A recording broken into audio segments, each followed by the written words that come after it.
దేవుని యొక్క మాటలను మనం ధ్యానించుకుందాం. ముందుగా ప్రార్థనతో ప్రారంభించుకుందాం. పరిశుద్ధుడైన మా కన్న తండ్రి, మీ పరిశుద్ధమైన నామానికి స్తుతులు, వందనాలు, స్తోత్రాలు చెల్లించుకుంటున్నాం. మీ ప్రేమను బట్టి నా తండ్రి, మీరు మమ్మల్ని జ్ఞాపకం చేసుకొని గడిచిన కాలం అంతట్లో నా ప్రభా తండ్రి, మీ సన్నిధిని మాతో ఉంచి మాకు క్షేమాన్ని దయచేసి నా ప్రభా తండ్రి, మా ఆయుష్కాలాన్ని పొడిగించి ఈ దినాన్ని మేము చూచుటకు, మీలో ఆనందించగలుగుటకు మీరు ఇచ్చినటువంటి ఈ సమయం కొరకు మీకు వందనాలు తెలియజేసుకుంటున్నాం. సమయంలో నా తండ్రి, కొంతసేపు మీ మాటలను మేము ధ్యానించుకుని ఉంటుండగా తోడుగా ఉండండి. పరిశుద్ధాత్మ సహాయాన్ని నాతో ఉంచండి. చెబుతున్న మాటలు నా తండ్రి అర్థమవు రీతిగా ఉండటకు సాయం చేయండి. వింటున్న మీ బిడ్డలు నా తండ్రి, మీ లేఖనాలు అలాగున్నవో లేవో అని గ్రహించి వాటిలో ఉన్నటువంటి సత్యాలను గ్రహించి నా ప్రభా తండ్రి, మీ చిత్తాన్ని నా ప్రభా నెరవేర్చే బిడ్డలుగా ఉండటకు సహాయం చేయండి. లేఖనములు ఎందు మాకు నిత్య జీవము కలదని నా ప్రభా తండ్రి, వాటిని మేము ధ్యానించాలని చెప్పారు కనుక నిత్య జీవం గురించినటువంటి తృష్ణ కలిగి నా ప్రభా మీ కొరకు బ్రతికేటువంటి భాగ్యాన్ని మీ బిడ్డలకు దయచేయమని యేసు పరిశుద్ధ నామములో ప్రార్థించి వేడుకుంటున్నాం తండ్రి, ఆమేన్. పిల్లరా, సమయంలో మనము నేర్చుకుపోయే పాఠం యేసు శిలువ మరణాన్ని రాళ్ళు చాటి చెప్పాయా. అలా చెప్తున్నాను. అంశం యేసు శిలువ మరణాన్ని రాళ్ళు చాటి చెప్పాయా. క్రీస్తునందు పిల్లరా, దేవుని యొక్క మాటలను మనము ఆలోచించినట్లయితే వాక్యంలో అనేకమైనటువంటి విషయాలు పాత నిబంధన గ్రంథంలో మనం ఆలోచిస్తే అనేక సందర్భాలలో క్రీస్తు యొక్క రాకను గురించి, ఆయన జీవితాన్ని గురించి దేవుడు ఆయన రాకముందే రాయించాడు. యేసుక్రీస్తు ప్రభువారు ఈ భూలోకానికి వచ్చిన తర్వాత ఏమండి, ఆయన తన జీవితాన్ని దేవుడు ఎలాగైతే మలుచుకోవడానికి ఇష్టపడ్డాడో అలాగుననే ఆయన మలుచుకొని దేవుణ్ణి సంతోషపరిచాడు. శిష్యులందరూ కూడా ఆయనతో పాటు ఉన్న కాలంలో యేసుక్రీస్తు ప్రభువారు వారిని వెంట పెట్టుకొని వెళుతూ సువార్త ప్రకటిస్తున్నటువంటి సందర్భాలలో అనేక మార్లు ఉండి ఒక ప్రాంతానికి వెళ్ళిన తర్వాత శిష్యులైతే అక్కడే ఉండాలని ఆశపడ్డారు. అంటే అక్కడ సువార్తను ప్రకటించిన తర్వాత అక్కడే ఉండాలని అనుకున్నా యేసుక్రీస్తు ప్రభుల వారు వెంటనే వాళ్ళతో ఏమనేవాడంటే, ఇంకా చెప్పవలసినటువంటి ప్రాంతాలు అనేకంలో ఉన్నాయి కనుక మనం అక్కడికి వెళ్దాం రండి అంటూ అండి ఎల్లప్పుడూ కూడా సమయాన్ని ఆయన పోనివ్వకుండా దేవుని పనిలో ఎంతవరకు వాడబడాలో, ఒక దినంలో ఆయన ఎంత కష్టపడాలో దాన్ని గురించి ఆలోచిస్తూ ఆ పనిని చేయడానికి ఆయన ఇష్టపడారు. ఇలా యేసుక్రీస్తు ప్రభుల వారి యొక్క జీవితాన్ని మనము తండ్రికి ఆయన ఎలా సమర్పించుకున్నాడో మనకి అర్థమవుతుంది. ఇకపోతే ఆయన మాట్లాడినటువంటి ప్రతి మాట, ఆయన ఏ ఏ మాటలైతే మాట్లాడాడో ఆ మాటలలో ఏవి కూడా వ్యర్థమైనటువంటి మాటలు మనకేవి కూడా కనిపించవు. కొన్ని మాటలు మనకు అర్థం కావు, కానీ ఆయన చెప్పినటువంటి మాటలను మనం జాగ్రత్తగా ధ్యానించగలిగితే వాటిలో ఉన్నటువంటి సత్యం మనకి అర్థమవుతుంది. అలాంటి ఒక అంశమే ఈరోజు మనము నేర్చుకోబోయే పాఠం. ప్రియులారా, అసలు ఇంతకీ మాట ఎక్కడుంది, అసలు ఈ మాటను బట్టి ఎందుకు మనము నేర్చుకోవాలి, ఈ మాటలో ఉన్నటువంటి సారం ఏంటి, సత్యం ఏంటి అనేటువంటి సంగతులను మనం ఈరోజు ధ్యానించుకుందాం. మొదటిగా ఈ మాట ఎక్కడుందో మనం చూసినట్లయితే లూకాసు వార్త 19వ అధ్యాయం, లూకాసు వార్త 19వ అధ్యాయం 36వ వచనం నుండి కొన్ని మాటలను మనం ధ్యానించుకుందాం. లూకాసు వార్త 19వ అధ్యాయం 36వ వచనం నుండి 40వ వచనం వరకు. ఆయన వెళ్ళుచుండగా తమ బట్టలు దారి పొడవున పరిచిరి. ఒలీవల కొండ నుండి దిగు చోటుకి ఆయన సమీపించినప్పుడు శిష్యుల సమూహమంతయు సంతోషించుచు, ప్రభు పేరట వచ్చు రాజు స్తుతింపబడునుగాక, పరలోకమందు సమాధానమును, సర్వోన్నతమైన స్థలములలో మహిమయు ఉండునుగాక అని వాళ్ళు చూసినటువంటి అద్భుతములను గురించి మహాశబ్దముతో దేవునికి స్తోత్రం చేయసాగిరి. ఆ సమూహంలో ఉన్న కొందరు పరిసయ్యులు, బోధకుడా, నీ శిష్యులను గద్దింపమని ఆయనతో చెప్పగా, ఆయన వారిని చూచి, వీరు ఊరకుండిన ఎడల ఈ రాళ్ళు కేకలు వేయనని మీతో చెప్పుచున్నాను నేను. ఏమండి, ఈ సందర్భంలో 40వ వచనంలో యేసుక్రీస్తు ప్రభుల వారు ఒక మాట అంటున్నాడు. ఆయన ఏమంటున్నాడంటే, వీరు ఊరకుండిన ఎడల ఈ రాళ్ళు కేకలు వేయనని చెప్పాడు.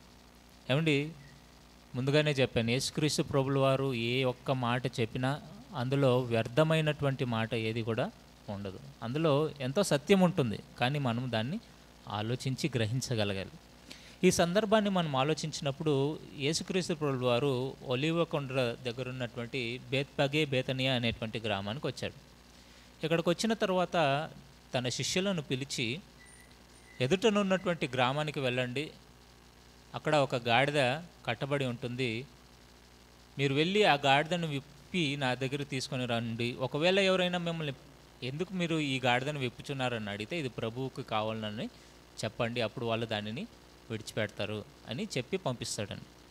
అలా వెళ్ళినటువంటి శిష్యులు ఆయన చెప్పినట్లుగానే వెళ్ళి ఆ గాడిదని చూసి దానిని విప్పి తీసుకొని వచ్చారు. తీసుకొని రాగానే ఆ ప్రాంతానికి ఎప్పుడైతే ఆయన ప్రవేశించాడో, ఒలీవల కొండ దిగువ ప్రాంతానికి ఎప్పుడైతే వచ్చాడో, అక్కడ ఉన్నటువంటి వారందరూ కూడా ఏం చేస్తున్నారనంటే, వాళ్ళ బట్టలన్నిటిని కూడా దారి పొడవునా పరిచారు. పరిచి యేసుక్రీస్తు ప్రభుల వారిని గాడిద మీద కూర్చోబెట్టి ఆయన్ని ఊరేగిస్తున్నటువంటి సందర్భంలో ఇక్కడ శిష్యులు ఏం చేస్తున్నారు అని అంటే, అది చూసి వాళ్ళు సంతోషించి యేసుక్రీస్తు ప్రభుల వారి గురించి రాయబడినటువంటి ఒక సందర్భాన్ని వాళ్ళు గుర్తు చేసుకుంటూ ఇక్కడ ఏం చేస్తున్నారంటే, వాళ్ళు చూసినటువంటి లేదా యేసుక్రీస్తు ప్రభుల వారు చేసినటువంటి కార్యాలను వీళ్ళు చూసి ఏం చేస్తున్నారు అంటే, చూశారు కనుక వాటిలన్నిటిని కూడా వీళ్ళు ఏం చేస్తున్నారంటే జ్ఞాపకం చేసుకొని అక్కడ ఏం చేస్తున్నారు, దేవుణ్ణి స్తుతిస్తూ బిగ్గరగా కేకలు వేస్తూ స్తుతిస్తున్నారు. ఏమండి, కేకలు వేస్తూ దేవుణ్ణి స్తుతిస్తున్నారు. ఎందుకు? యేసుక్రీస్తు ప్రభుల వారు దేవుని కుమారుడని వాళ్ళు ఎరిగి ఆయన ద్వారా చేయబడినటువంటి కార్యాలన్నిటినీ కూడా వీళ్ళు దగ్గరుండి చూశారు కనుక సంతోషంతో ఆనందంతో వీళ్ళు ఏం చేస్తున్నారని అంటే బిగ్గరగా కేకలు వేస్తూ ఆయన చేసినటువంటి కార్యాలను చెబుతున్నారండి, చాటి చెబుతున్నారు. అయితే పక్కలో ఉన్నటువంటి పరిసయ్యులకి కొందరికి ఏమండి అసూయ పుట్టింది. అసూయ పుట్టి, ఇదేంటిది, మేము కదా దేవునికి పరిచారకులం, మేము కదా గొప్పవాళ్ళం, వీళ్ళు మమ్మల్ని పొగడాలి కానీ ఇదేంటిది యేసుక్రీస్తుని పొగుడుతున్నారు అని ఆలోచించి అక్కడ ఉన్నటువంటి యేసుక్రీస్తు ప్రభుల వారికి ఏమంటున్నారంటే, అయ్యా మీ శిష్యులు కేకలు వేస్తున్నారు, వాళ్ళని కంట్రోల్ చేయి, వాళ్ళని అదుపులో పెట్టుకో అని చెప్తూ యేసుక్రీస్తు ప్రభుల వారిని ఉద్దేశించి మాట్లాడుతున్నారు. అయితే వెంటనే యేసుక్రీస్తు ప్రభుల వారు అన్న మాట ఏంటంటే, ఒకవేళ నేను వాళ్ళకి చెప్పాను అనుకోండి, ఇప్పుడు మీరు గమ్ముగా ఉండండి, అల్లరి చేయబాకండి లేదా అరవబాకండి అని ఒకవేళ నేను చెప్తే వాళ్ళు ఖచ్చితంగా గమ్ముకుంటారు. కానీ ఒకవేళ వాళ్ళు నోరు మూసినా ఈ రాళ్ళు ఏం చేస్తాయంటే నన్ను స్తుతిస్తాయి అంటున్నాడు. ఏమండి, రాళ్ళు ఎలా స్తుతిస్తాయి? చాలామంది ఏమండి వాక్యానికి విరోధులైనటువంటి వారు ఈ సందర్భాన్ని తీసుకొని ఏం చెప్తుంటారనంటే, వాక్యము ఒకవేళ శిష్యులు ప్రకటిస్తే ప్రకటించారు కానీ లేదా వాళ్ళు స్తుతిస్తే స్తుతించారు కానీ ఇక్కడ యేసుక్రీస్తు ప్రభుల వారు చెబుతున్నటువంటి మాట అసలు భిన్నంగా ఉంది.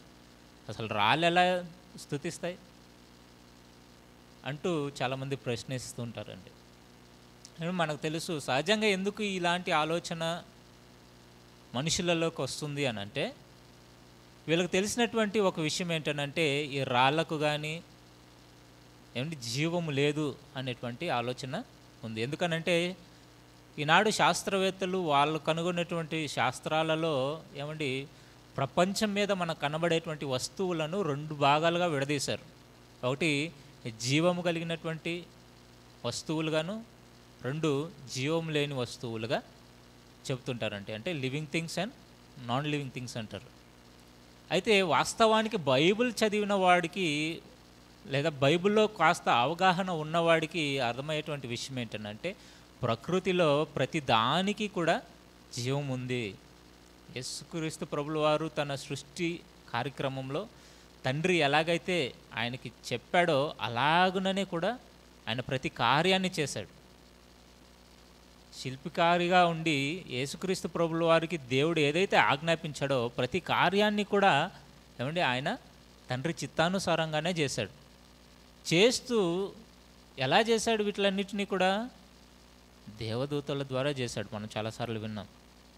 అంటే ప్రకృతిలో జీవం ఉంది, కానీ వాక్యం తెలియనటువంటి మూర్ఖులు ఏమనుకుంటారంటే జీవము లేనటువంటి ఈ రాళ్ళు ఎలా పలుకుతాయి అని ప్రశ్నిస్తూ ఏమండి బైబిల్ తప్పు అనేటువంటి అని ఎలాగైనా చెప్పాలి సమాజానికి అని వీళ్ళు పడేటువంటి ప్రయాస అంతెంత కాదండి. అండి వాక్యానికి విరోధులైనటువంటి వారు ఈనాడు మనం చూసినట్లయితే మత ఛాందస్సవాదులు ఏం చేస్తున్నారంటే ఎలాగైనా బైబిల్ని తప్పు పట్టాలి అని ఇలాంటి కొన్ని సందర్భాలను తీసుకుంటూ అసలు యేసుక్రీస్తు ప్రభుల వారు దేవుడైతే ఆయనకు తెలియదు ఈ రాళ్ళు మాట్లాడవని, అసలు ఆయన దేవుడే కాదు ఇలా ఎలా చెప్తాడు అనేటువంటి ఆలోచనలను ఏమండి ప్రజలలో రేకెత్తిస్తున్నారు. పిల్లరా, మీరు ఒక విషయాన్ని ఎప్పుడు కూడా మనసులో ఉంచుకోవాలి. అదేంటనంటే ఈ మత ఛాందస్వాదులైనా కూడా ఎవరైనా కూడా వీళ్ళు దేనికి లోబడ్డారు, దేనికి ప్రేరేపింపబడ్డారు అని అంటే అపవాదికి ప్రేరేపింపబడ్డారు. ఒక వ్యక్తి దేవుని మాటలకు విరోధంగా చెప్తున్నాడు, దేవుని మాటలకు విరోధంగా మాట్లాడుతున్నాడు అని అంటే అతడు అపవాది సంబంధి అని మనం మొదట గుర్తుంచుకోవాలి. అపవాది యొక్క ఆలోచన ఏంటి అని అంటే క్రీస్తును నమ్మని వారు ఎలాగో ఇక క్రీస్తులోనికి రారు, క్రీస్తుని అంగీకరించరు, వాళ్ళు రక్షింపబడరు, కనుక వాళ్ళు నరకానికి వెళ్ళిపోతారు. కానీ క్రీస్తును నమ్మినటువంటి వారు, క్రీస్తుని విశ్వసించినటువంటి వారి యొక్క విశ్వాసాలను ఎప్పుడు కూడా దెబ్బగొట్టాలని ఆలోచిస్తుంటారండి. దీంట్లో రెండు విధాలుగా అపవాది పనిచేస్తుంటుంది. మొదటిగా ఏమంటే వాక్యములో కొన్ని విషయాలను తీసి ఇవి తప్పుగా ఉన్నాయని నమ్మిన వారికి చూపించాలి. అంటే వాక్యాన్ని మనం నమ్ముతున్నాం కనుక వాక్యంలో ఉన్నటువంటి సందర్భాలను కొన్ని తీసి ఇదిగోండి ఇవి భిన్నంగా ఉన్నాయి కాబట్టి ఇవి దేవుని మాటలు కావు, దేవునికి సంబంధించినటువంటి మాటలు కావు అని ఎలాగో అలా మన విశ్వాసాన్ని దెబ్బతీయాలి. ఇక రెండోదిగా అది వాడే రెండో ఆయుధం ఏంటంటే వాక్యాన్ని మీరు బలంగా నమ్మారని అంటే ఎదుటి వాళ్ళని ప్రేరేపించి మిమ్మల్ని హింసించాలి, దాని ద్వారా మీరు వాక్యాన్ని ప్రకటించకుండా చేయాలి అనేటువంటిదే దాని రెండో ఆయుధం అండి. మొదటిగా అది ఏం చేస్తుందంటే వాక్యంలో కొన్ని తప్పులు ఉన్నాయని చూపించడానికి ప్రయత్నిస్తుంది. అలాగే ఒకవేళ దానికి మీరు లొంగలేదంటే హింసిస్తూ క్రీస్తుని నమ్మినందుకు మిమ్మల్ని హింసపాలు చేసి శ్రమలపాలు చేసి ఎలాగైనా కూడా మిమ్మల్ని విశ్వాసంలో నుండి తొలగించాలి అనేటువంటిది అపవాది యొక్క ప్లాన్ అండి. దానిలో భాగంగానే ఈరోజు అనేకమైనటువంటి మత ఛాందస్సవాదులను అది ఏం చేసుకుంటుందంటే వాడుకుంటుందండి. ఏమండి అసలు బైబిల్ని చదివినా చదవకపోయినా యేసుక్రీస్తు చూపినటువంటి ప్రేమను ఏమండి ప్రతి ఒక్కరికి తెలుసు. ఆయన ఎలాంటి ప్రేమను చూపించాడు. నీ కుడి చెంప మీద కొట్టువానికి నీ ఎడమ చెంపని చూపించమన్నాడు, శత్రువునైనా సరే ప్రేమించమన్నాడు, అవసరమైతే అతనికి ఆహారం కూడా పెట్టమన్నాడండి. ఏమండి ప్రపంచంలో కనుక ఒకవేళ యేసుక్రీస్తు కాకుండా ఈ మాటలు వేరే ఎవడైనా చెప్పాడు అనుకోండి, వాడిని హీరో చేసేస్తుంది ప్రపంచం, అవునా కదా? ఏమండి సినిమాలలో మీరు చూస్తే ఇప్పుడు బైబిల్లో దేవుడు చెప్పినటువంటి కొన్ని మంచి మాటలే వాళ్ళు డైలాగులుగా పెట్టి చెప్తారు. అలా డైలాగులుగా చెప్పినటువంటి వాళ్ళనేమో హీరోలను చేశారు. యేసుక్రీస్తు ప్రభుల వారు అవే మాటలను చెప్పి మనుషులను ప్రేరేపిస్తే వీళ్ళు ఏం చేశారు చెప్పండి? ఆయన్ని దయ్యముగా చూపిస్తున్నారండి. అసలు ఆయన దేవుడే కాదంటున్నారు. అంటే ప్రపంచ పరిస్థితి ఎలా ఉందో ఆలోచించండి. అంటే గతంలో ఇప్పుడు కాస్త తక్కువే కానీ గతంలో మీరు కొన్ని సినిమాలలో చూసారనుకోండి, బైబిల్లో రాయబడినటువంటి అనేక మాటలనే వాళ్ళు డైలాగులుగా చెప్పేవాళ్ళు. నిన్ను వల్లే నీ పొరుగువారిని ప్రేమించమని, లేదా నీ శత్రువు అయినా కూడా శత్రువు ఇంటికి వస్తే శత్రువు పైన పగ తీర్చుకోకుండా మీరు అతనికి భోజనం పెట్టి పంపాలి అని ఈ మాటలన్నీ కూడా మీరు బైబిల్లో చూస్తారండి. అయితే ప్రపంచము వాళ్ళను గొప్పవాళ్ళుగా చేసింది, దానికి మూలమైనటువంటి బైబిల్ని ఏం చేసిందని అంటే ఒక మత గ్రంథముగా, ఒక విదేశీ పుస్తకంగా, లేదా మనుషులను చెరిచే ఒక పుస్తకంగా కూడా ఏమండి ఈరోజు బైబిల్ని చూపించడానికి ప్రయత్నిస్తున్నారు. కాబట్టి ఈ సందర్భాన్ని చూపిస్తూ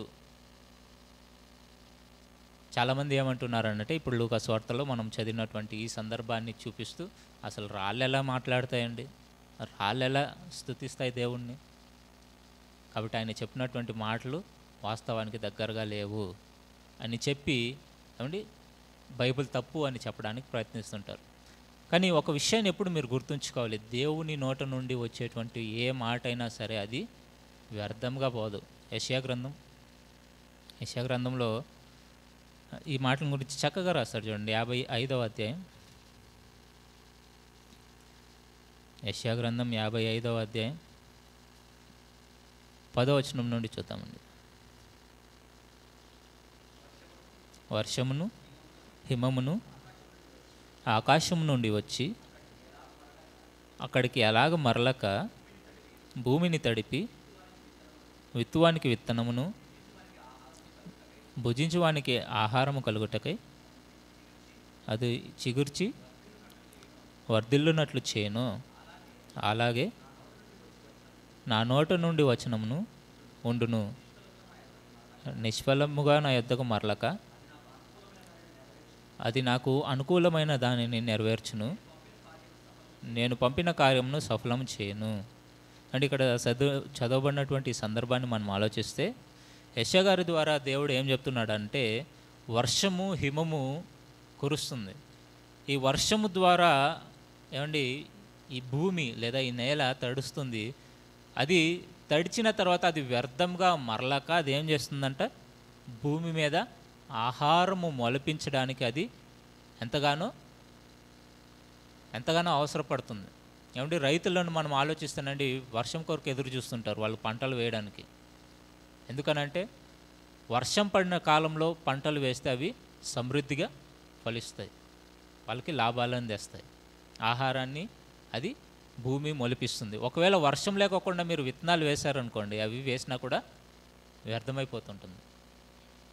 ఆ మాటని గుర్తు చేస్తూ దేవుడు ఇక్కడ ఏమంటున్నాడంటే, కురిసినటువంటి ఈ వర్షము భూమిని తడిపి భూమి మీద మీకు ఆహారము పుట్టించడానికి అది ఎలా సహాయపడుతుందో, అలాగే నా నోటి నుండి వచ్చేటువంటి మాటలు ఏవైనా కూడా అవి వ్యర్థంగా నా యొద్దకు రావు, మరలా నా యొద్దకు రావు. కానీ అవి ఏం చేస్తుందంటే, ఆ కార్యాలను నేను ఏ కార్యం కొరకైతే పంపించానో ఆ కార్యాలను అది ఏం చేస్తుంది, సఫలము చేస్తుంది. కాబట్టి దేవుడి మాట ఎంత వాల్యూ ఉంటుందో యేసుక్రీస్తు మాట కూడా అంతే వాల్యూ ఉంటుంది. కాబట్టి ఆయన రాళ్ళ గురించి చెప్పాడు, రాళ్ళు మాట్లాడతాయి, రాళ్ళు స్తుతిస్తాయి అని అంటే నిజంగానే వాక్యంలో అలా చెప్పబడిందా లేదా, యేసుక్రీస్తు ఊరికనే చెప్పాడా, లేదంటే నిజంగానే అది జరిగిందా అని మనము ఆలోచిద్దామండి. మొదటిగా వాళ్ళు గుర్తు చేసుకున్నటువంటి లేదా లూకా సువార్త 19వ అధ్యాయంలో 37-38 వచనాలలో వాళ్ళు గుర్తు చేసుకున్నటువంటి సందర్భం ఏంటి అని మరొకసారి మనం చదువుకున్నట్లయితే,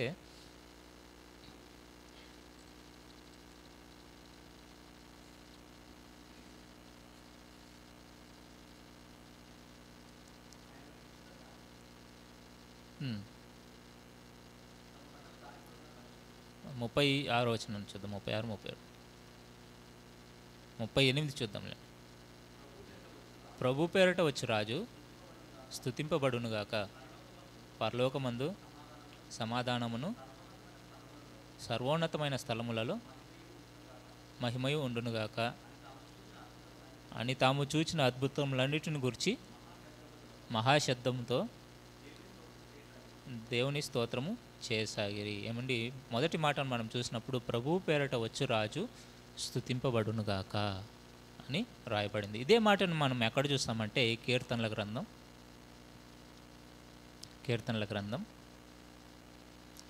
30వ అధ్యాయం,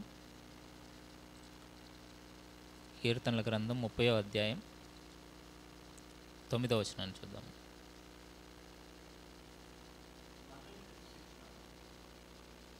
క్షమించాలి, ఒక నిమిషం. కీర్తనలు 100 118వ కీర్తన చూద్దాం ఫస్ట్. క్షమించాలి, 118వ కీర్తన 26వ వచనాన్ని చూద్దాం. యెహోవా పేరిట వచ్చువాడు ఆశీర్వాదం ఉందునుగాక. ఏమండి ఇక్కడ మనం చూసుకున్నట్లయితే యెహోవా పేరిట వచ్చువాడు ఏమవుతాడంట?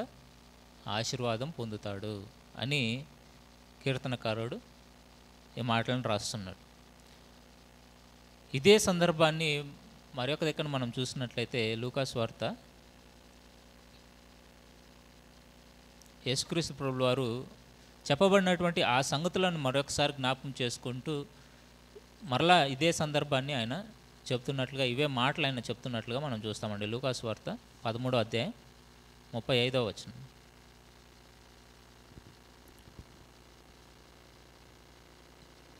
ఇదిగో ప్రభు పేరట వచ్చేవాడు స్తుతింపబడునుగా, కానీ మీరు చెప్పు వరకు మీరు నన్ను చూడరని మీతో చెప్పుచున్నాను నేను. ఏమంటే ఇక్కడ కూడా సందర్భాన్ని మనం ఆలోచిస్తేనండి, యేసుక్రీస్తు ప్రభుల వారు కీర్తనకారుడు చెప్పినటువంటి మాటనే మరలా ఇక్కడ సంబోధిస్తున్నాడు. అంటే ఏమని చెప్తున్నాడు? ప్రభు పేరట వచ్చేవాడు స్తుతింపబడునుగాక అని మీరు చెప్పేంత వరకు నన్ను మీరు చూడరు అని చెప్తున్నాడు. అంటే ఇక్కడ ఈ రెండు సందర్భాలను మనం చదివితే మనకు అంతగా క్లారిటీ రాదు. ప్రభు పేరట వచ్చువాడు స్తుతింపబడునుగాక. ప్రభు పేరట ఎవరు వస్తున్నారు? యేసుక్రీస్తు ప్రభుల వారు వస్తాడు, అది మనకు తెలిసినటువంటి విషయమే. కానీ ఆయన ఎలా స్తుతింపబడతాడు? ఆయనకి స్తుతి ఎప్పుడు చెల్లుతుంది? ఆయనకి స్తుతులు ఎప్పుడు అందుబడతాయి అని మనం ఆలోచిస్తానండి. పౌలు గారు దీని గురించి ఒక క్లారిటీ ఇస్తాడండి. అది మీరు హెబ్రీయులకు రాసినటువంటి పత్రిక 2వ అధ్యాయం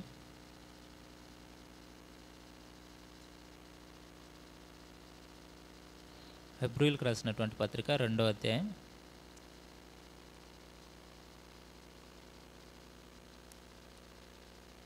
9వ వచనం నుండి చూద్దాం. దేవుని కృప వలన ఆయన ప్రతి మనుష్యుని కొరకు మరణము అనుభవించినట్లు దూతల కంటే కొంచెము తక్కువ వాడుగా చేయబడిన యేసు మరణము నొందినను మహిమా ప్రభావములతో కిరీటము ధరించుకొని వానిగా ఆయన చూచుచున్నాము.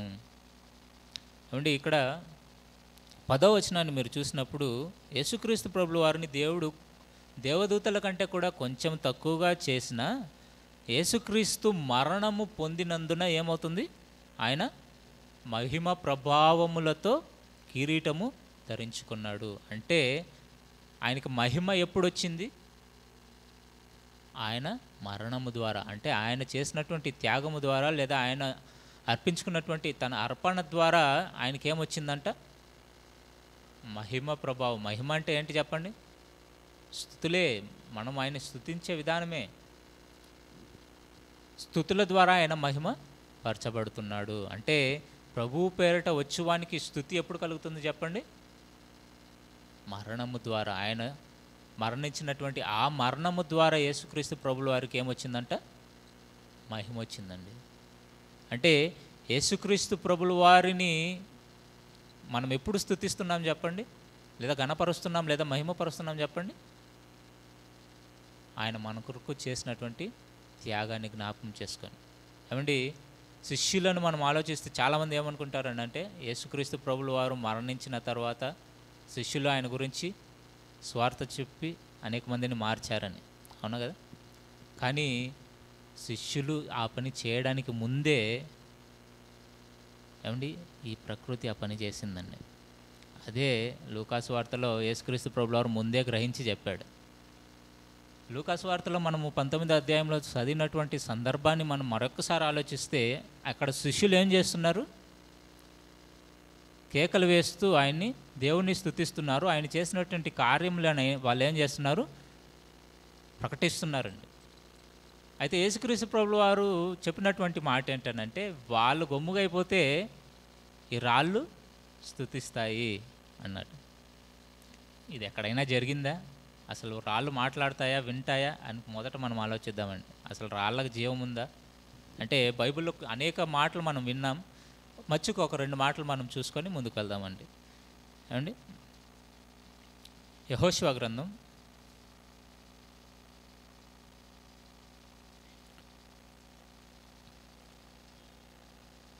యెహోషువ గ్రంథం 24వ అధ్యాయం 26, 27 వచనాలు చూద్దామండి.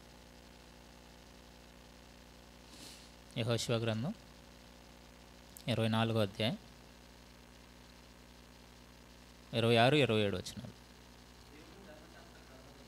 దేవుని ధర్మశాస్త్ర గ్రంథంను ఆ వాక్యములు రాయించి పెద్ద రాతిని తెప్పించి యెహోవా పరిశుద్ధ స్థలములోనున్న సింధూర వృక్షము క్రింద దాన్ని నిలవబెట్టి జనులందరితో ఇట్లా నేను ఆలోచించుడి, యెహోవా మనతో చెప్పిన మాటలన్నీ ఈ రాతికి వినబడెను గనుక అది మన మీద సాక్షిగా ఉండును. మీరు దేవుని విసర్జించిన ఎడల అది మీ మీద సాక్షిగా ఉండును. ఏమంటే ఈ సందర్భాన్ని మనం ఆలోచిస్తే ఇశ్రాయేలీలు అందరూ కూడా తమ ప్రయాణాన్ని ఏమంటే ఐగుప్తులో ప్రారంభించి ఇంచుమించుగా 40 సంవత్సరాలు వాళ్ళు ఆ ప్రయాణం చేసి కనాను ప్రాంతానికి లాస్ట్కి వచ్చేసారు. వచ్చిన తర్వాత దేవుడు చెప్పినట్లుగానే వాళ్ళు ఏం చేశారంటే ఆ భూభాగాన్ని అంతటిని కూడా వాళ్ళ వాళ్ళ గోత్రాల చొప్పున ఎంతెంత పంచుకోవాలో అంత పంచుకున్నారండి. పంచుకున్న తర్వాత యెహోషువ గారు అప్పుడు ఏం చేస్తున్నారంటే ఆ ఇశ్రాయేలీలందరినీ కూడా చోటికి పిలిచి దేవుని యొక్క ధర్మశాస్త్రాన్ని వాళ్ళకి చదువు వినిపిస్తాడు. అంటే వాళ్ళకి చెప్తాడు, వివరిస్తాడు అన్నిటినీ కూడా. వివరించిన తర్వాత ఆయన ఏం చేస్తున్నాడంటే ఒక రాతిని తీసుకొని వచ్చి, అక్కడే పక్కలో ఉన్నటువంటి ఒక రాతిని తీసుకొని వచ్చి దేవుని సన్నిధిగా ఉన్నటువంటి ఒక సింధూర వృక్షము క్రింద దానిని నిలబెడతాడండి. నిలబెట్టి ఏమని చెప్తున్నాడనంటే, ఇదిగో మీకు నేను దేవుని మాటలు చెప్పాను, దానికి సాక్ష్యం ఏంటనంటే ఈ రాయే. నేను మీకు చెప్పినటువంటి ప్రతి సంగతి కూడా, అంటే దేవుడు నా ద్వారా మీకు చెప్పినటువంటి ప్రతి సంగతి కూడా ఈ రాతి వినింది కనుక ఇది మీ మీద సాక్ష్యం ఉంటుంది. ఎందుకనంటే మనుషులు ఏమండి తెలుగలవారు, మీరు చెప్పినటువంటి విషయాలు ఏమండి మేము వినలేదు అని బొంకుతారని యెహోషువ గారు మంచిగా ఆలోచించి ఏం చేశాడనంటే ఒక రాతిని అక్కడ పెట్టాడు. పెట్టి ఆయన ఏమంటున్నాడనంటే ఇది సాక్షిగా ఉంటుంది. ఒకవేళ మీరు దేవుణ్ణి విసర్జిస్తే, దేవుణ్ణి విడిచిపెడితే ఇది మీ మీద సాక్ష్యం పలుకుతుంది. ఏమంటే పలుకుతుందా రాతి? పలుకుతుందండి. హబక్కూకు గ్రంథం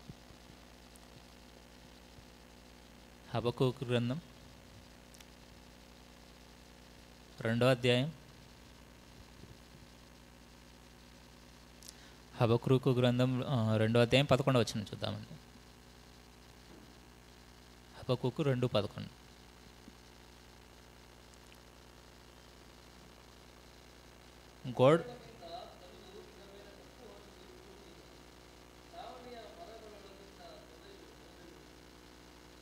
గోడలోని రాళ్ళు మొరపెట్టుచున్నవి, దూలములు వాటికి ప్రత్యుత్తరం ఇచ్చుచున్నవి. అంటే ఇక్కడ కన్నడలో బాగుందండి ఈ మాట. ఇంకోసారి చదవండి.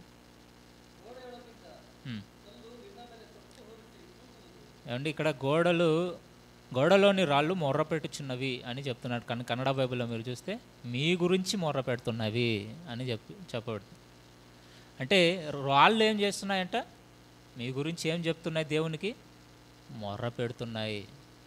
అవి మీ గురించి దేవునికి చెబుతున్నాయి. మీరు ఏం చేస్తున్నారో, మీరు మంచిగా ఉన్నారా లేదా, మీరు ఏం చేస్తున్నారో. ఏమంటే సహజంగా రాళ్ళు అనగానే, గోడలలో ఉన్నటువంటి రాళ్ళు అనగానే మీకు ఒక సందర్భం గుర్తు రావాలి. మీరు గోడ మధ్యలో ఉన్నారని అంటే ఏకాంతంగా ఉన్నారని అర్థం. ఆ ఏకాంతంగా ఉన్నటువంటి సందర్భంలో మీరు ఏం చేస్తున్నారో ఎవరు చూస్తున్నారు? రాళ్ళు చూస్తున్నాయి. ఆహా, చక్కగా ఈ బిల్డింగ్ అంతా కూడా నన్ను కప్పేసింది, నన్ను ఎవరు చూడడం లేదు అని అనుకోవచ్చు మనం. కానీ రాళ్ళు ఏం చేస్తున్నాయంట? నువ్వు చేస్తున్న ప్రతి క్రియను చూస్తూ అది ఏం చేస్తుందంట? దేవునికి మొరపెడుతుంది. అంటే రాళ్ళు మాట్లాడతాయా? మాట్లాడతాయండి. ఎవరితో? దేవునితో.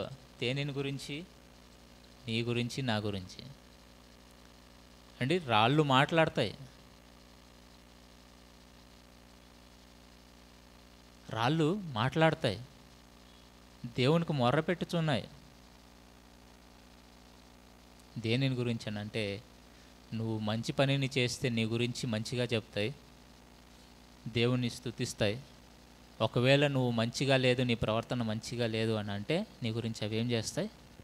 మొర్ర పెడతాయి. కాబట్టి యేసుక్రీస్తు ప్రభుల వారు చెప్పినటువంటి సందర్భాన్ని ఆలోచించినప్పుడు నిజంగా అండి రాళ్ళు మొరపెట్టాయి దేవునికి. అలాగే ఒక సందర్భంలో స్తుతించాయి కూడా. చూద్దాం మత్తయి సువార్త అండి, ఏ సందర్భంలో యేసుక్రీస్తు చెప్పినటువంటి మాట నెరవేరిందో ఏమండి. వేస్ట్గా నేను ముందుగానే చెప్పాను, యేసుక్రీస్తు ప్రభుల వారు చెప్పే ఏ మాట కూడా అది వ్యర్థంగా పోదు. కాబట్టి మత్తయి సువార్త 27వ అధ్యాయం మొదటిగా 46వ వచనాన్ని చూద్దాం. మత్తయి సువార్త 27వ అధ్యాయం 46వ వచనం. ఇంచుమించు 3 గంటలకు యేసు ఏలి ఏలి లామా సబక్తా అని బిగ్గరగా కేకలు వేసెను. ఆ మాటకు నా దేవా నా దేవా నన్నెందుకు చేయి విడిచితివి అని అర్థము. అలాగే ఇప్పుడు 54వ వచనానికి వద్దాం. క్షమించాలి, 50వ వచనం నుండి చూద్దాం. యేసు మరలా బిగ్గరగా కేకలు వేసి ప్రాణము విడిచెను. అప్పుడు దేవాలయపు తెర పైనుండి కింద వరకు 2గా చినిగెను, భూమి వణికెను, బండలు బద్దలాయను. అండి ఇక్కడ యేసుక్రీస్తు ప్రభులు వారు ఈ సందర్భం మీకు తెలుసు, సిలువ మీద ఆయన్ని మేకులతో కొట్టి నిలబెట్టారండి. ఇంకా ఆయన ప్రాణం విడిచాడు. ప్రాణం విడిచిన వెంటనే జరిగినటువంటి సందర్భం ఏంటి చెప్పండి అండి. దేవాలయపు తెర ఏమైందంట? 2గా చినిగింది, భూమి వణికిందంట. భూమి వణికిన తర్వాత వెంటనే ఏమైంది? బండలు ఏం చేస్తున్నాయి? బద్దలయ్యాయి. ఏమండి బండలు బద్దలైనప్పుడు శబ్దం ఎలా ఉంటుందో చెప్పండి. శబ్దం వస్తుందా అసలు? ఖచ్చితంగా బండలు ఎప్పుడైతే బద్దలవుతాయో అవి ఖచ్చితంగా శబ్దాన్ని చేస్తాయి. ఇక్కడ ఇవి ఏం చేస్తున్నాయి బండలు అని అంటే దేవుణ్ణి స్తుతిస్తున్నాయండి. ఈ సందర్భాన్ని మనం ఆలోచిస్తున్నప్పుడు ఏమంటే యేసుక్రీస్తు ప్రభుల వారిని ఆ శిష్యులు విడిచిపెట్టి పారిపోయారు. ఆయన్ని అరెస్ట్ చేసిన వెంటనే వీళ్ళు ఏం చేశారంటే విడిచిపెట్టి పారిపోయారు. అప్పటి వరకు వీళ్ళు ఏం చేశారు? ఆయన్ని స్తుతిస్తున్నారు, మహిమపరుస్తున్నారు, ఆయన చేసినటువంటి క్రియలను గొప్పగా చెప్తున్నారు, చాటి చెప్తున్నారు, దేవుణ్ణి స్తుతిస్తున్నారు. కానీ ఈ సందర్భానికి ఎప్పుడైతే వచ్చిన వెంటనే ఈ శిష్యులందరూ కూడా ఏమైపోయారు? చెదిరిపోయారండి. చెదిరిపోయిన తర్వాత యేసుక్రీస్తు ప్రభుల వారిని పిలాతు యొద్దకు తీసుకొని వెళ్ళినప్పుడు ఆయన ఏమంటున్నాడు? అవసరమైతే ఈయన్ని విడిచిపెడతాను, ఒక అవకాశం ఇవ్వండి అంటే కూడా మనుషులు ఒప్పుకున్నారా అంటే ఒప్పుకోలేదండి. లూకా సువార్త 23వ అధ్యాయం 23వ వచనాన్ని మీరు చూసినప్పుడు వాళ్ళ కేకలే గెలిచినని అంటున్నారు. అంటే యేసుక్రీస్తు ప్రభువుని విడిచిపెట్టాలని వాళ్ళు అనుకున్నా ఈ మనుషుల యొక్క కేకలు ఎలా ఉన్నాయంట? అక్కడున్న మనుషులు ఎవరో కాదండి, ఈ పరిసయ్యులకు సంబంధించినటువంటి కొంతమంది వ్యక్తులే. అక్కడ పరిసయ్యులు ఏం చేశారు? కొండ దగ్గర మీ శిష్యులను గమ్ముగా ఉండమని చెప్పు, వాళ్ళని గద్దించు అంటున్నారు. అక్కడ ఎవరు కేకలు గెలిచాయి? శిష్యుల కేకలు గెలిచాయి. కంట్రోల్ చేయలేకపోయారు. కానీ ఇక్కడికి వచ్చేసరికి ఎవరు కేకలు గెలిచాయి? శిష్యులందరూ కూడా మౌనమైపోయారు. దేవుడు ఏమన్నాడు? శిష్యులు ఎప్పుడు మౌనమైపోతారో ఖచ్చితంగా ఈ రాళ్ళు పలుకుతాయి. అండ్ ఇక్కడ వీళ్ళ కేకలు గెలిచాయి. యేసుక్రీస్తుని సిలువ వేశారు. వేసిన వెంటనే రాళ్ళు ఏం చేస్తున్నాయి చెప్పండి? ఇప్పుడు స్తుతిస్తున్నాయండి. బద్దలైపోయాయి. బద్దలవడం అంటే గొప్ప శబ్దాన్ని చేస్తున్నాయి. ఎందుకు స్తుతిస్తున్నాయి? యేసుక్రీస్తు చేసినటువంటి త్యాగం. ఎందుకనంటే ఇప్పుడు లోకానికి ఆయన త్యాగం ద్వారా ఏమొస్తుంది? ఆ రక్షణ వస్తుంది, స్తుతి వస్తుంది, ఘనత వస్తుంది. ఆయనకి స్తుతింపబడునుగాక అని చెప్పాడు కదా. ప్రభు పేరట వచ్చినవాడు స్తుతింపబడునుగాక అంటే ఇక్కడ రాళ్ళు ఏం చేస్తున్నాయి? స్తుతిస్తున్నాయి. తర్వాత ఏం జరిగిందో చదవండి. మీరు ఎలా అసలు రాళ్ళు ఎలా స్తుతించాయని మీరు చెప్తారండి అని మీరు అనొచ్చు. ఇప్పుడు కిందకి చదువుతాం. సమాధులు తెరవబడెను, నిద్రించిన అనేక మంది పరిశుద్ధుల శరీరములు లేచెను, వారు సమాధులలో నుండి బయటకు వచ్చి ఆయన లేచిన తరువాత పరిశుద్ధ పట్టణంలో ప్రవేశించి అనేకులకు అగ్గుపడిరి. ఏమండి 54 వచనం జాగ్రత్తగా చదువుదాం. శతాధిపతియు ఆయనతో కూడా యేసునకు కావలి ఉన్నవారును భూకంపమును జరిగిన కార్యములన్నిటినీ చూచి మిక్కిలి భయపడి నిజముగా అయిన దేవుని కుమారుడని చెప్పుకొనిరి. ఏమంటే మొట్టమొదట సువార్త ఎవరు చెప్పారు చెప్పండి? ఇప్పుడు ప్రకృతి అండి. వాళ్ళ దేనిని చూసి నమ్మాడు? శతాధిపతి. భూకంపము జరగడం చూశాడు, దాని తర్వాత జరిగినటువంటి కార్యాలను చూశాడు. చూసిన వెంటనే ఏమంటున్నాడు ఈయన? నిజముగా దేవుని కుమారుడు. ఏమంటే సువార్త ఎవరు చెప్పారు? ఇప్పుడు మొదటగా చెప్పాల్సినటువంటి శిష్యులు పారిపోయారు, మౌనంగా ఉండిపోయారు ఆ సందర్భంలో. కానీ సృష్టి ఏం చేస్తుంది? ప్రకృతి ఏం చేసింది? సువార్తను చెప్పిందండి. యేసుక్రీస్తు చెప్పిన మాట ఇక్కడ నెరవేరిందా? రాళ్ళు పలికాయ దేవుని గురించి? ఏమంటే భాషతో మాట్లాడలేదు కదండి, అవి ఏదో శబ్దాలు చేసాయని అంటారా అండి? వాటికి వాటి భాష ఉంటుంది, దేవుడిచ్చాడు. అది నీకు నాకు అర్థం కాదు, కానీ వాటికి అర్థమవుతుంది. ఏమండి ఒక ఆవును మీరు చూసారు అనుకోండి, ఆవు ఉంటుంది, ఒక దూడ ఉంటుంది. ఏమండి 100 దూడలతో కలిపి ఒక దూడని పెట్టండి, ఒక తల్లిని ఎక్కడైనా ఒక మూలలో పెట్టండి. ఆ తల్లి అరవగానే ఆ బిడ్డ కరెక్ట్గా తన తల్లిని గుర్తించి వెళ్ళిపోతుంది. 100 దూడలు ఉన్నా కూడా 100 దూడలు పరిగెత్తవు. కరెక్ట్గా ఆ బిడ్డ ఏదో ఆ బిడ్డ మాత్రమే పరిగెత్తుతుంది. మనకేమో ఆవులు అరిచినప్పుడు ఒకేలాగా వినిపిస్తాయి, అవునా? అన్ని ఆవుల అరుపులు ఒకేలాగానే వినిపిస్తాయి.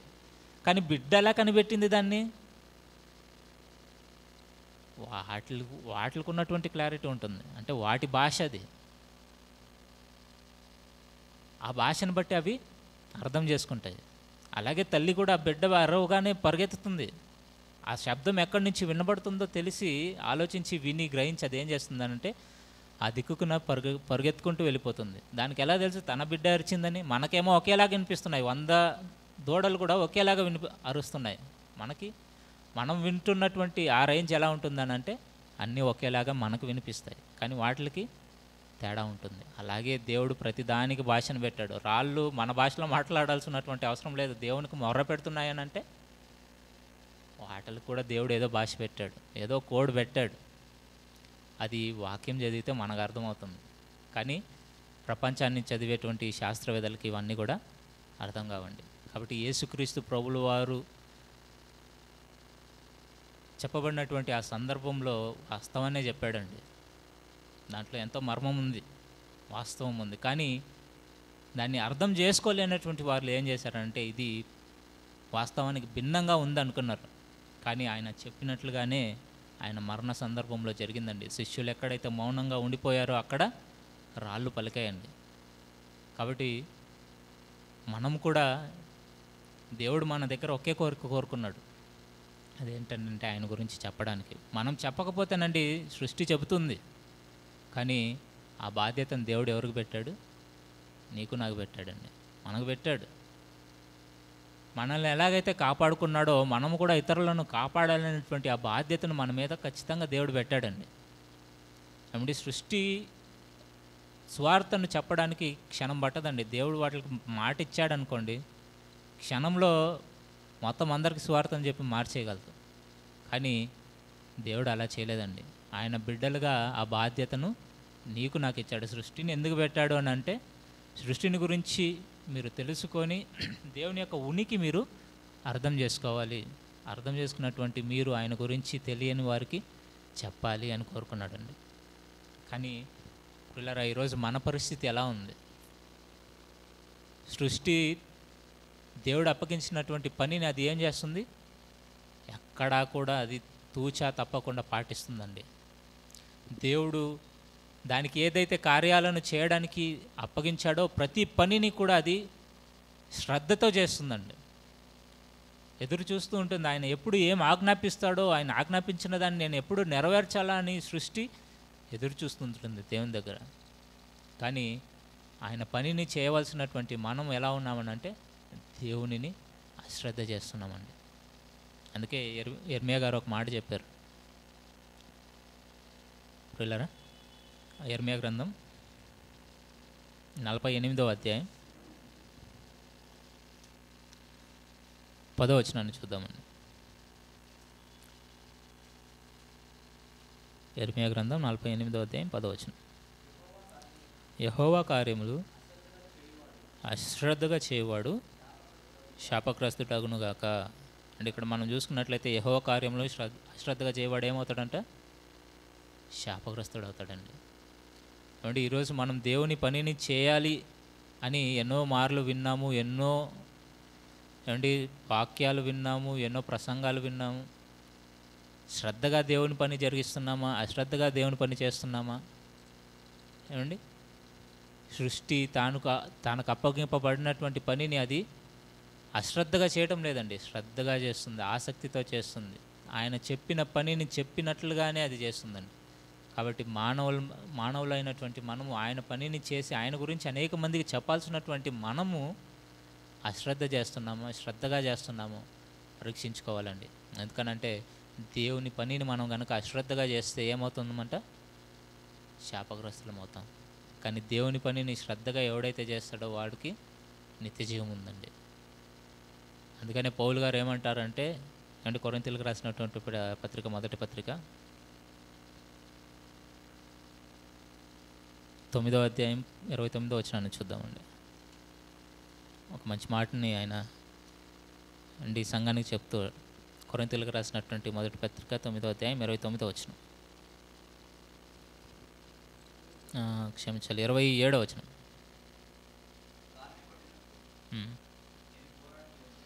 నేను పోరాడలేదు, కానీ ఒకవేళ ఇతరులకు ప్రకటించిన తర్వాత నేనే భ్రష్టుడిని అయిపోదునేమో అని ఆ శరీరమును నలగొట్టి దాన్ని లోపరుచుకొనుచున్నాను. ఏమంటే పై మాటలన్నింటినీ కూడా మీరు చదివితే 25వ వచనం నుండి, మరియు పందెమెందు పోరాడు ప్రతివాడు అన్ని విషయముల యందు మితముగా ఉండును, వారు క్షయమగు కిరీటమును పొందుటకు ఘనమైన అక్షయమగు కిరీటమును పొందుటకును మితముగా ఉన్నాము. కాబట్టి నేను గురి చూడని వాని వలె పరిగెత్తేవాడను కాను అంటున్నాడు. అంటే ఇక్కడ సందర్భాన్ని మీరు ఆలోచిస్తానండి. ఆయన దేవుని కొరకు ఆయన చేసినటువంటి త్యాగాన్ని ఈ సంఘానికి గుర్తు చేస్తున్నాడు. నేను అక్షయమైనటువంటి కిరీటం ఉంది, అది ఘనమైనటువంటిది అని నాకు తెలుసు గనుక క్షయమైనటువంటి వాటి కొరకు నేను ఆలోచించటం లేదు అని చెబుతూ, గురి యొద్దకు నేను పరిగెత్తుతున్నాను. ఈ పరిగెత్తుటలో నాకున్నటువంటిది ఏదైనా సరే దాన్ని నేను విడిచిపెట్టుకుంటూ దానిని అశ్రద్ధ చేస్తూ అక్షయమైనటువంటి కిరీటము కొరకు నేను పరిగెత్తుతున్నాను. ఈ పరిగెత్తుటలో నేను అనేక మందికి చెప్పి, మంచిగా దేవుని మాటలు చెప్పి అనేక మందిని నేను దేవుని వైపుకు త్రిప్పి, ఒకవేళ పరిస్థితులను బట్టి నేనే భ్రష్టుడిని అయిపోతానేమో అని ఏం చేస్తున్నాను? నా శరీరాన్ని నేను నలగొట్టుకుంటున్నాను, దానిని లోపరుచుకుంటున్నాను అంటున్నాడు. ఏమండి, ఈ విషయాన్ని కనుక మీరు ఆలోచిస్తే దీంట్లో చాలా డెప్త్ ఉందండి. శరీరాన్ని నల్లగొట్టుకోవడము అని అంటే మనకు కావాల్సినటువంటి ప్రతి అవసరతలు, ఏమండి, శరీరానికి ఎన్నో అవసరతలు ఉన్నాయి. వాటిలన్నిటినీ కూడా నల్లగొట్టుకోవడానికి సిద్ధపడాలి. ఏమండి, కొంతమంది ఏమంటుంటారంటే, ఈ మాటలు చెప్పినప్పుడు ఏమంటారంటే, అవసరమైతే నేను పాపం చేసి నరకానికైనా పోతా కానీ నా ఆశలు నాకు నెరవేరాలి అంటుంటారు. కానీ ఇక్కడ పౌలు గారు ఏమంటున్నారు? అవసరమైతే నాకున్నటువంటి ఆశలను నేను నలగొట్టుకొని దేవుని కొరకు పరిగెత్తాను అంటున్నాడు. నేను భ్రష్టుడిని అవ్వకూడదు అంటున్నాడు. ఒకవేళ నేను భ్రష్టుడిని అయిపోతే ఇంకా నాకు ఫలితం ఏమీ ఉండదు, నాకు పరలోకం ఉండదు. నేను గొప్పగా దేవుని సేవ చేశాను కాబట్టి నాకు కాకపోతే ఇంకా పరలోకం ఎవరికి అని అనడం లేదండి. ఆయన అంతా ప్రయాసపడ్డాడండి. ఏమైనా ఆయన ప్రయాసను మీరు చదివితేనండి కళ్ళు తిరిగి కింద పడిపోతారు. అంత ప్రయాసపడినటువంటి వ్యక్తి ఏమంటున్నాడు అని అంటే, ఒకవేళ పరిస్థితుల ప్రభావాన్ని బట్టి నేను భ్రష్టుడిని అయిపోతానేమో, ఒకవేళ నా శరీరాన్ని నేను లూజ్గా వదిలిపెట్టానంటే, నా శరీరాశలకు నేను సమయాన్ని ఇవ్వడానికి ప్రయత్నించాను లేదా ప్రారంభించాను అని అంటే, దానిని బట్టి నేనేమైపోతానంటే భ్రష్టునిగా మారిపోతాను. ఏమంటే ఈ శరీరము నీవు దేవుని కొరకు నువ్వు ఎంతగా ప్రయాసపడాలని కోరుకున్నా శరీరం ఏం చేస్తుందంటే నిన్ను భ్రష్టునిగా మార్చడానికి అది ప్రయత్నిస్తూ ఉంటుందండి. ఒక్కసారి నీ శరీరాన్ని సంతోషపరచడానికి ప్రారంభించావో ఇంకా నువ్వు దేవుణ్ణి సంతోషపరచలేవండి. కాబట్టి భూమి మీద ఈ ఉన్నటువంటి ఈ అల్పకాలంలో శరీర సంబంధమైనటువంటి వాటిని గురించి ఆలోచించకండి అండి. రోమిల్కి రాసినటువంటి పత్రిక మీరు ప్రారంభం నుంచి చదివితేనండి శరీరానుసారులు ఎలా ఉంటారు, ఆత్మానుసారులు ఎలా ఉంటారు, ఎలా ఉండాలి, శరీర విషయంలో మనం ఎలా ఉండాలి, ఆత్మ విషయంలో మనం ఎలా ఉండాలి అని చాలా చక్కగా వివరిస్తాడండి పౌలు గారు. ఈ రోమిల్కి రాసినటువంటి పత్రిక మీరు అంతా కూడా చదివితే 8వ అధ్యాయం వరకు కూడా. కాబట్టి శరీరానుసారమైనటువంటి విషయాలందు మనం ఎప్పుడైతే మన గమనాన్ని పెడతామో లేదా మన గురిని పెడతామో తప్పకుండా ఏమైపోతుందంటే భ్రష్టులుగా మారిపోతామండి. దేవుని మాటలను అశ్రద్ధ చేశామనుకోండి శాపగ్రస్తులే. కాబట్టి దేవుడు తనకిచ్చినటువంటి పనిని ప్రకృతి ఏం చేస్తుందంటే చక్కగా దాన్ని జరిగిస్తుందండి. మనుషులుగా ఉన్నటువంటి మనము కూడా ఎలా ఉండాలి అని అంటే మనకు అప్పగింపబడినటువంటి పనిని మనము అశ్రద్ధ చేయక శ్రద్ధగా చేయాలి. అవసరమైతే మనకున్నటువంటి కోరికలు ఏవి ఉన్నా కూడా వాటిని మనము చంపుకోవాలి, నలగొట్టుకోవాలి, వాటిని విడిచిపెట్టి మన శరీరాలను లోపరుచుకొని దేవుని కొరకు మనము ముందుకు వెళ్ళగలగాలండి. అలా వెళ్ళాడు కనుకనే పౌలు దేవుని చేత అంగీకరింపబడ్డాడు. కాబట్టి ఇప్పుడు మనం అంగీకరింపబడాలి దేవుని దృష్టిలో అంటే మనకిస్తున్నటువంటి పనిని లేదా మనకిచ్చినటువంటి పనిని శ్రద్ధగా చేస్తున్నామా అశ్రద్ధగా చేస్తున్నామా ఒకసారి మనల్ని మనమే పరీక్షించుకుందాం. ఒకవేళ ఇంతవరకు మనం అశ్రద్ధగా ఉంటే దేవుని పనుల విషయం ఏందు మన మనసులను మార్చుకొని మరలా శ్రద్ధతో దేవుని పనిని చేయడానికి సిద్ధపడదాం. కాబట్టి చెప్పబడినటువంటి మాటలు మీకు అందరికీ అర్థమయ్యాయని భావిస్తున్నాను. సమయంలో ప్రార్థన చేసుకొని ముగించుకుందాం. మమ్మల్ని అతిమిక్కులుగా ప్రేమించినటువంటి మా ప్రియ పరలోకపు తండ్రి, మీ నామానికి వందనాలు. ఈ మధ్యాహ్నకాల సమయంలో నా తండ్రి కొంతవరకు మీ మాటలను మేము ధ్యానించుకోవడానికి మీరు ఇచ్చినటువంటి సమయాన్ని బట్టి అవకాశాన్ని బట్టి మీకు వందనాలు. అవునా తండ్రి, ఈ ప్రకృతి నా ప్రభా మిమ్మల్ని స్తుతిస్తుంది. మానవులు చేస్తున్నటువంటి తప్పిదములను చూసి అది మీ వద్ద మొరపెడుతుంది. ఈ సంగతులను అర్థం చేసుకోలేక ప్రపంచం నా తండ్రి ఆ రాళ్లను నిర్జీవమైనటువంటి వస్తువులుగా చూస్తున్నారు. కానీ అవే మమ్మల్ని గురించి సాక్ష్యం ఇస్తుంది అనేటువంటి సంగతి వాళ్ళు మర్చిపోతున్నారు.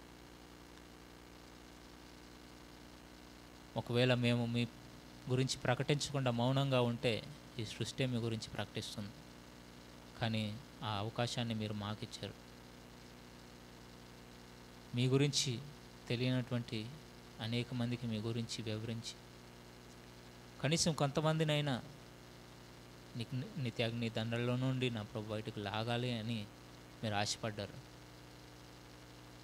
లోకమంతట్లో నా ప్రభా తండ్రి మీరు ఏ విషయాన్ని బట్టి కూడా సంతోషింపరు. కానీ ఒక పాపి మిమ్మల్ని నమ్మి రక్షింపబడినట్లయితే పరలోకమందు సంతోషము ఉంటుందని నా ప్రభా నేను లేఖనాలు సెలవిస్తుంటున్నాయి. మిమ్మల్ని సంతోషపరిచే బిడ్డలుగా మేము ఉండుటకు సాయం చేయండి. మా యొక్క ఆలోచనలోనూ నా ప్రభా తండ్రి మా శరీర కోరికలను మేము తీర్చుకునే వారముగా ఉండక నా ప్రభా తండ్రి మీ ఇష్టాన్ని నెరవేర్చే వారముగా ఉండటకు సాయం చేయండి అండి. మా ఇష్టం మా కష్టం అంటూ నా ప్రభా తండ్రి ప్రపంచ ప్రజలు మీ వైపు నుండి నా ప్రభా తండ్రి వెనుకకు మళ్ళీ లోకాన్ని చూస్తూ అపవాదికి బానిసలుగా మారిపోయారు. అలాంటి బానిసత్వం నుండి నా ప్రభా తండ్రి కొందరినైనా మేము రక్షించగలుగుటకు సాయం చేసి నడిపించండి. మీ మాటలోని ప్రతి బిడ్డను నా ప్రభా మీరు పేరు పేరున దీవించండి. పర సంబంధమైనటువంటి దీవెనలతో నింపమని కోరుకుంటున్నా. రాబో దినాలలో నా ప్రభా తండ్రి సంఘం ద్వారా అనేకమైనటువంటి కార్యక్రమాలను నా ప్రభా తండ్రి మీ కొరకు జరిపించి నా ప్రభా తండ్రి అనేక మందికి మీ మాటలను ప్రకటించేటువంటి నా ప్రభా తండ్రి సహాయాన్ని మీరు అనుగ్రహించి నడిపించమని కోరుకుంటున్నా. మా జీవితాలలో నా ప్రభా తండ్రి మీరు ఇస్తున్నటువంటి ఆయుష్ కేవలం మీ పని ఉందని నా ప్రభ గుర్తు చేస్తుంది కనుక మీ పనిని అశ్రద్ధ చేయక శ్రద్ధ కలిగి మీ పనిని చేయటకు సాయం చేయండి. ఎప్పుడైతే మీ పనిని మేము చేస్తామో అప్పుడే మాకు పరలోక రాజ్యం ఉంది కనుక ఇది మా హృదయాలలో ఎల్లప్పుడూ గుర్తుంచుకొని నా తండ్రి మా శరీరాలను నల్లగొట్టుకుంటూ మీ నామానికి మహిమ తెచ్చేవారంగాను అనేక మందికి నా ప్రభా తండ్రి మా మాటలను చెప్పి రక్షించేవారుగా ఉండుటకు సాయం చేసి నడిపించండి. మరొకసారి నా ప్రభా తండ్రి ఆ సంఘాన్ని మీ చేతులుగా అప్పిస్తుంటున్నాను. జ్ఞాపకం ఉంచుకోండి నా ప్రభా. నిర్జీవమైనటువంటి సంఘముగా ఉండక నా తండ్రి మీ కొరకు ఫలించేటువంటి సంఘముగా ఉండటకు సాయం చేయండి. మేమందరం కలిసి నా ప్రభా తండ్రి మీ కొరకు అనేకమైనటువంటి పనులను జరిగించి నా ప్రభా తండ్రి మీరు ఇచ్చేటువంటి పరలోక రాజ్యాన్ని పొందుకునేటువంటి భాగ్యాన్ని దయచేయండి. కూడి వచ్చిన ప్రతి బిడ్డను మీరు జ్ఞాపకం చేసుకోండి నా ప్రభా. ప్రతి ఒక్కరికి అవసరమైనటువంటి ప్రతి అవసరతలను నా ప్రభా తండ్రి మీ చిత్తానుసారంగా అనుగ్రహించమని కోరుకుంటున్నాం. రాలేక వెనకబడుతున్నటువంటి బిడ్డలను మీరు జ్ఞాపకం చేసుకోండి నా ప్రభా. మీ సహాయాన్ని వారితో ఉంచి నా ప్రభా మరలా వచ్చుటకు సహాయం చేయండి. మీలో ఆనందించేటువంటి భాగ్యాన్ని ఆ బిడ్డలకు మీరు దయచేయమని కోరుకుంటూ ఈ ప్రార్థన యేసు పరిశుద్ధ నామములో ప్రార్థించి పెట్టుకుంటున్నాం తండ్రి. ఆమేన్. అందరికీ వందనాలు.